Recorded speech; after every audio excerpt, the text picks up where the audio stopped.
kondisinya mumpuni untuk lahiran normal, apakah bayinya sehat, terus tenaga medisnya juga terpercaya, terus juga bayinya juga sehat gitu. Tapi jangan sampai aku egois lahiran di rumah malah bahaya buat aku dan babynya. Jadi aku nanti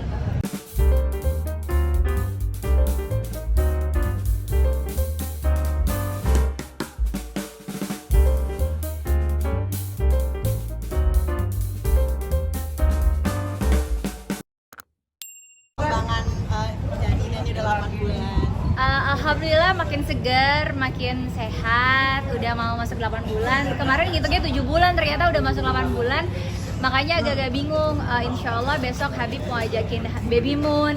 Tapi kaget gitu, 8 bulan masih boleh terbang nggak ya? Terus akhirnya kemarin cek ke dokter, insya Allah dapat izin terbang. Ya udah, karena udah diajak suami jadi ya udah. Apakah ngidam kakak pun mau jalan-jalan atau Habib sih sebenarnya, karena Habib bilangnya buat baby moon, tapi jadwalnya jadwal Habib semua, jadi ya udah nggak apa-apa lah. Mau kemana Kak? Insya Allah ke London sama ke Manchester. Jadi Habib tahu aku suka klub bola MU, jadi diajakin nanti nonton MU di Manchester. Memang ini 8 bulan udah riskan ya, Kak? Maksudnya nggak takut gitu ada apa di sana? Ke London tuh cuma 10 hari. Kenapa? Karena memang ninggalin Kalisa juga. Terus juga ya itu tadi Uber sama masa kehamilannya udah makin tua.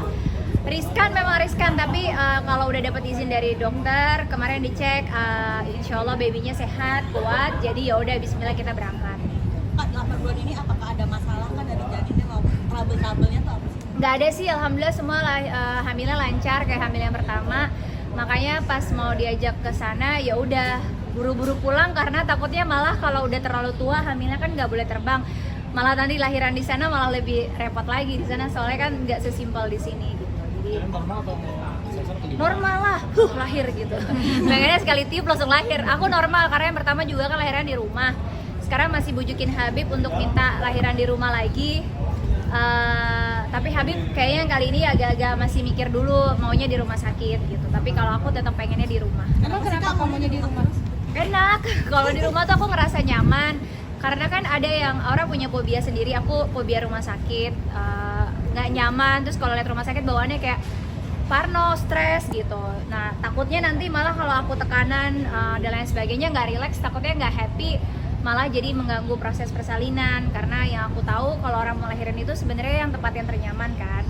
Tapi balik lagi sih, untuk secara medis juga memang harus dicek apakah kondisinya mumpuni untuk lahiran normal, apakah bayinya sehat, terus tenaga medisnya juga terpercaya, terus juga bayinya juga sehat gitu. Tapi jangan sampai aku egois lahiran di rumah malah bahaya buat aku dan babynya. Jadi aku nanti konsultasi dulu ke dokter anak aku, dokter kandungan juga, bagaimana baiknya. Aku nggak akan keras sih, akan ikut gimana kata suami gitu. Terus rencana lahiran di luar negeri mungkin Kak? Nggak ada, soalnya di sana nggak ada ojek online. Nggak ada tukang pijit di sini. Kalau di sini kan enak, tradisinya pijit 40 hari, ada yang namanya apa sih, dibebet segala macam gitu. Itu yang buat aku tradisi yang memudahkan aku selama lahiran. 40 harinya jadi kayak ringan, nggak berat. Ditambah lagi anak-anak kan sekolah semua di Jakarta, jadi aku mikirnya kalau lahiran di luar takutnya anak-anak yang lain jadi kasihan. Gendernya udah tahu, Kak? Cewek lagi insya Allah. Kamu udah dipersiapkan enggak? Habib udah, tapi aku juga nggak dikasih tahu sama Habib. Tapi Habib udah bilang udah dipersiapin namanya, udah diistiqorohin. Insya Allah sesuai doa Habib. Mau anaknya seperti apa ya nggak apa-apa. Pak Putri, ini kan bisa dikatakan liburan bukan yang pertama kali ini ya. Setiap liburan ada memang target liburan kemana dan budget sendiri nggak sih? Enggak sih, sebenarnya kalau Habib pasti backgroundnya pergi itu sekalian gitu. Habib entah sekalian dakwah atau memang ada urusan pekerjaan, ada bisnis juga gitu. Jadi kita momennya juga biar lebih irit kan kalau seandainya kerja atau ada undangan. Jadinya kita sekalian nih gitu, pinter-pinter aja sih. Tapi kalau aku sama Habib memang selalu bikin konsep karena kita anaknya banyak. Kan hari-hari tuh udah ribet sama anak-anak gitu loh. Hari-hari Habib udah sibuk dengan kegiatan dakwanya, kesana kesini. Makanya aku selalu mikirin kita hubungannya harus selalu harmonis terus, harus selalu refresh terus. Dan aku rasa juga Habib butuh aku sepenuhnya, aku juga butuh Habib sepenuhnya. Makanya kita minimal kayak 1 tahun, entah itu umroh bareng, berangkat berdua gitu. Pokoknya kita harus cari momen berdua untuk menjaga keharmonisan rumah tangga, itu aja sih. Berarti memang sudah menjadi tradisi sendiri kan? Insya Allah kalau ada rezekinya, kesehatan, umur, ya mau dijadiin tradisi. Dimana kita bukannya egois kok anak ditinggalin sih. Caranya buat kita kalau orang tuanya happy, insya Allah anak-anak juga happy. Dan juga ninggalin anak-anak sudah sama orang yang tepat, terpercaya insya Allah. Jadi kita juga ninggalinnya tenang gitu. Jadi memang sama Habib polanya gitu sih. Jadi aku tidak egois. Pada saat Habib di Jakarta, Habib milik umat gitu, boleh kemanapun silakan sampai malam, dari pagi ke malam silakan dakwahnya. Tapi aku juga minta porsi untuk aku. Sama sebaliknya Habib pun bilang kamu sebagai ibu, sebagai istri hari-harinya juga bebas untuk menjalankan aktivitas. Tapi pada saat momen kita pergi berdua, ya udah kita punya waktu sama-sama. Jadi itu menjadi cara-cara tersendiri ya Teh? Esok. Menjadi cara-cara sendiri untuk menjaga harmoni rumah tangga bersama kekompakan keluarga kan?